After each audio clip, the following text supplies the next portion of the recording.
I'm asking you to drive worry into a small corner. You got to worry some.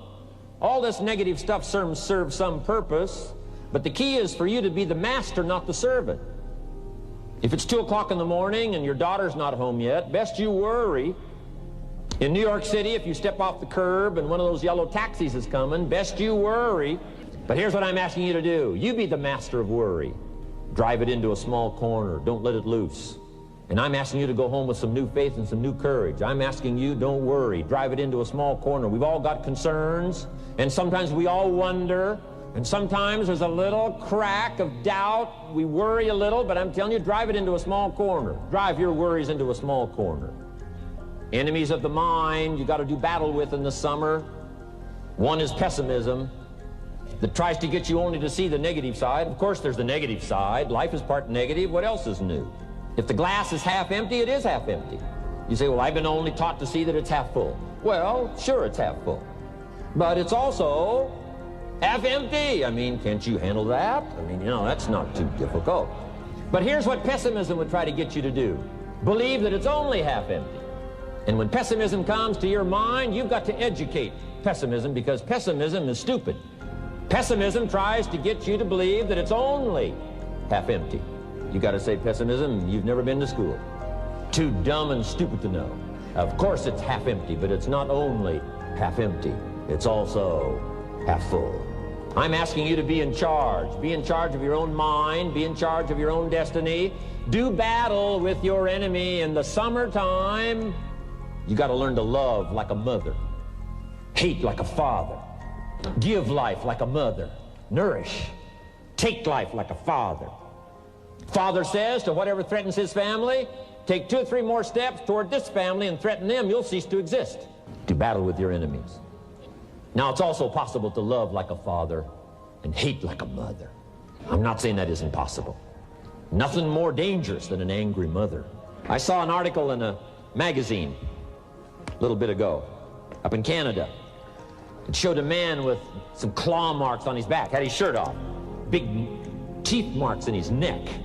This man was out in the woods, had his flash camera, saw a mama bear with a little cub, thought, though, this is cute, took a flash picture. Mama bear takes unkindly to this flash picture, promptly chases the man, catches him, almost kills him before somebody rescued him. So, beware, mama bear.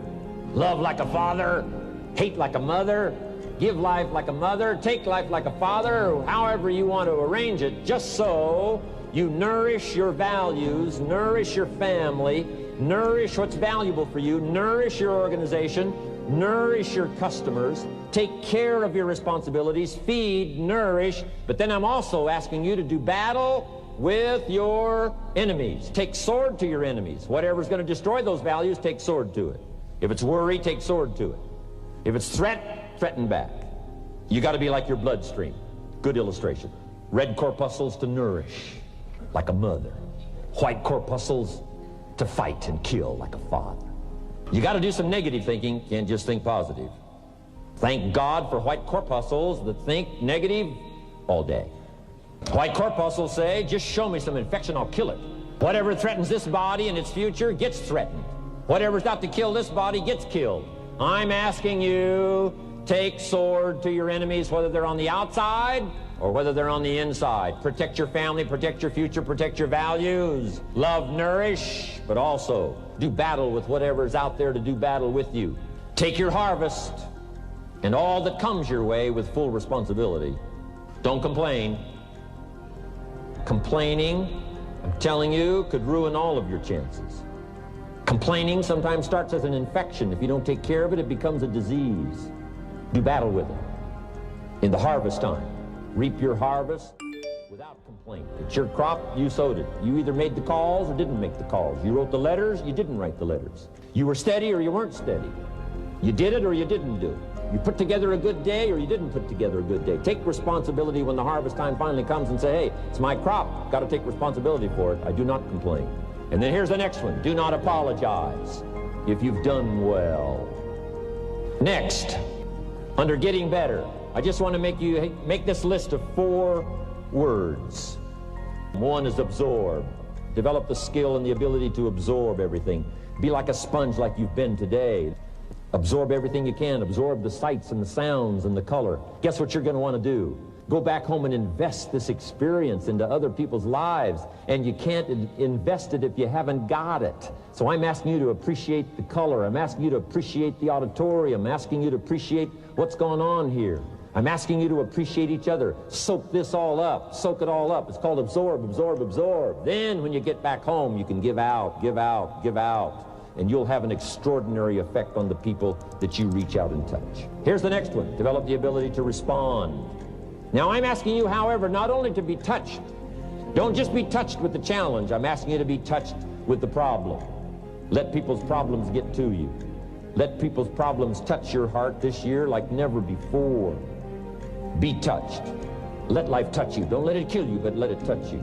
The problems that are out there, people struggling with their economy, struggling with their health, struggling with their future, I'm asking you to let that get around your heart. Let it do something to you. Don't go untouched. Don't go unmoved. Don't build up the walls. The same wall that keeps out disappointment keeps out happiness and opportunity. Take the walls down. Let yourself be touched by what's going on out there. Let sad things make you sad, as well as happy things make you happy. Let your heart get touched. Here's number 3. Develop the ability to reflect. Long after this session is over, I'm asking you to go back over it one more time. I'm asking you at the end of the day, go back over your day. I'm asking you at the end of the week, go back over your week. Make that week more valuable. At the end of the month, go back over your month. At the end of a conversation, go back over the conversation. How did it go and what did you do? Learn by reflecting. I call it run the tapes again of your own experiences. And you say, why do that? Here's why. To develop the extraordinary ability to gather up the past and invest it in the future. What a next year you could have if you pay more attention this year, soak it up, gather it up, and reflect at certain times what's going on and what's happening. And this year will take a more powerful place in your experience. People will not believe the words you've chosen. They will not believe the heart and soul that you've mixed with words. They won't believe the power you've got. A few simple things here under getting better. Then here's the last one, and that's to share. Let us reach out with a long reach, a strong reach, an unprecedented reach. Let us reach out and touch people not just with our opportunity. Let's touch people with our lives. Let's touch people with our experiences. Let's help people with their lives, not just their health. Let's help people with their lives, not just their income. Let it be said, if they were around us 1 week, 1 month, or a lifetime, that when they got around us, not only did we talk about money, we talked about life. We talked about getting better. We talked about becoming all that you can become. We talked about picking up a challenge. We talked about not settling for less than you can possibly be. Let's do that. Decide that you're going to push yourself. Most people won't do that. Most people give up on themselves easily. You know the human spirit is powerful. There's nothing as powerful. It's hard to kill the human spirit.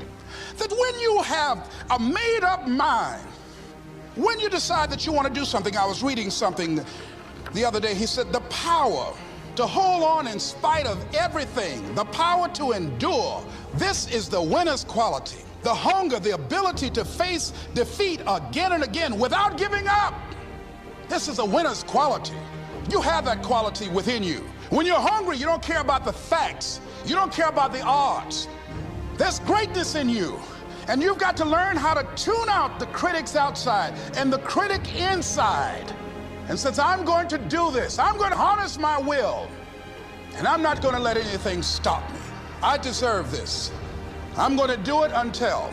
The other thing is that if you want something, you have got to be relentless. You've got to learn how to become resourceful. You've got to learn how to become creative. When crises strike in your life, and in the Chinese language, crises mean danger, but it also means opportunity. And this is an opportunity for you to grow. And you've got to be so relentless, regardless of what comes down the pike, that you're always looking for a way to get over, always looking for a way that you can break through, always looking for a way that you can win, always looking for a way that you can strike a telling blow. I just kept on kicking. I didn't have sense enough to stop. I was intelligently ignorant. I didn't know what I couldn't do. So I just tried anything. And the fascinating thing about life, because you can't get out of it alive, you might as well have a good time, you know? You might as well have a good time.